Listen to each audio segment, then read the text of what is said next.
Tapos na ba? Ba't wala ka ng cellphone? Yung nakakatawa dyan, sa simula pinalalabas nila na hindi sila magkasama. Nagsasagutan sila doon sa Twitter or X na parang, alam niyo mga chika, malayo sila sa isa't isa. Yun pala, magkatabi lang sila nung exact moment na iyon.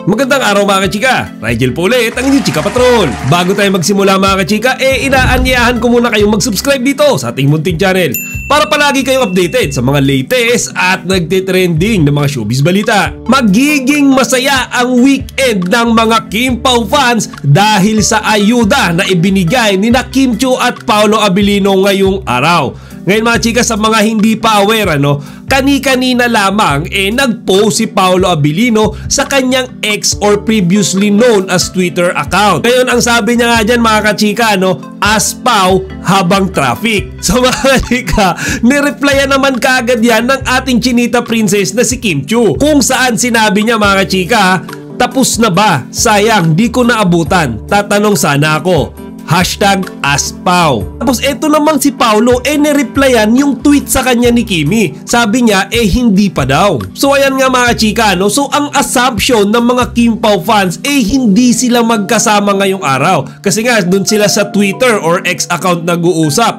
Pero ngayon lang mga kachika, biglang may lumabas na video kung saan makikita natin si Paolo Abilino habang siya ay binibidyohan ni Kim Chiu. Oh, tama kayo mga kachika, magkasama pala sila. So technically mga kachika, pinalalabas lang pala ni Paolo na naipid siya sa traffic, habang si Kimi naman nung nag-reply siya kay Paolo parang pinalalabas niya na gusto niya magtanong, pero ang totoo magkasama pala sila that time.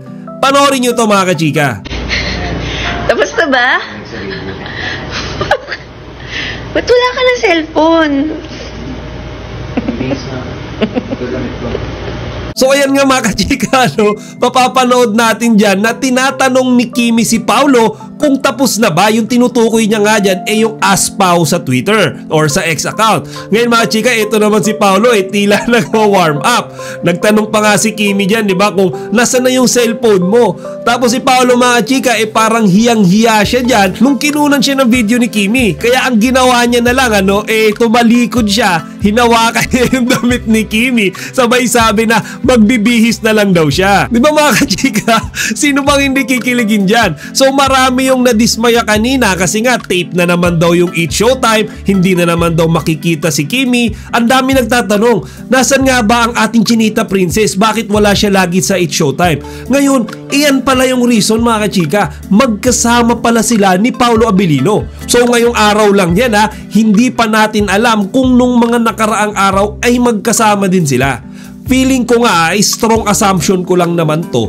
Feeling ko nagsisimula na sila mga kachika doon sa shoot or mga planning stages siguro nung kanilang gagawing pelikula na pinamagatang My Love Will Make You Disappear. Kaya nga di ba mga kachika, doon sa video na ginawa ko kahapon, doon sa nagsasabi na nanlalamig na daw si Paolo Abilino kay Kimi, ayan yung malaking ebidensya magkasama sila, nagkukulitan, nagtatawanan. San banda yung nanlalamig dyan? Ayan na yung resibo. Kitang-kita naman natin sa video tsaka sa larawan ni Kimi na nasa iisang lugar lang sila noong mga oras na iyan. Anyways mga chika, kagaya nga nung sinabi ko kanina, kumpleto na yung araw ngayon ng mga Kim Pao fans at magiging masaya yung ating weekend knowing na ngayong araw ay magkasama sina Kim Chiu at Paolo. Yung nakakatawa dyan sa simula pinalalabas nila na hindi sila magkasama. Nagsasagutan sila doon sa Twitter or X na parang, alam niyo mga chika, malayo sila sa isa't isa. Yun pala, magkatabi lang sila nung exact moment na iyon. Kaya sa totoo mga chika, hindi ko sure kung kayo ba satisfied dyan, pero ako personally,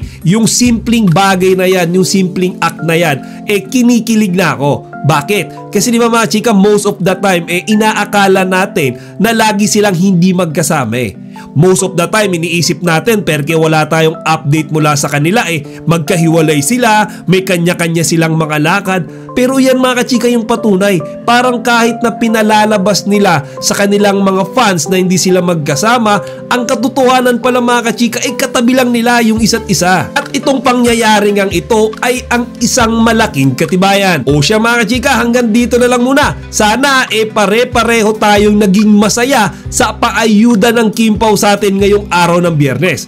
Chika Patrol signing out!